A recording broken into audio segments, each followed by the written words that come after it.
The video game awards were on last night, and we got a ton of great reveals. But if you didn't stay till the bitter end, then you might have missed this incredible little gem from Swen, the head of Larian Studios, where he essentially takes down the entire video game industry. Here's what he had to say.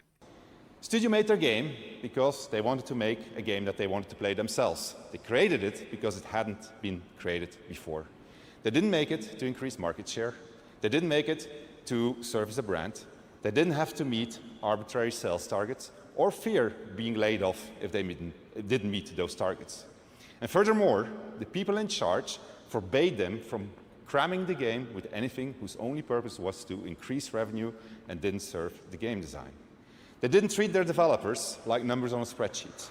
They didn't treat their players as users to exploit. And they didn't make decisions they knew were short-sighted and function of a bonus or politics. They knew that if you put the game and the team first, the revenue will follow. They were driven by idealism and wanted players to have fun. And they realized that if the developers didn't have fun, nobody was going to have any fun. They understood the value of respect, that if they treated their developers and players well, those same developers and players would forgive them when things didn't go as planned.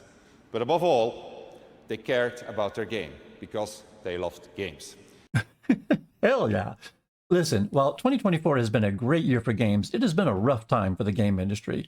The industry shakeup of layoffs that occurred in 2023 continued to roll right on into 2024.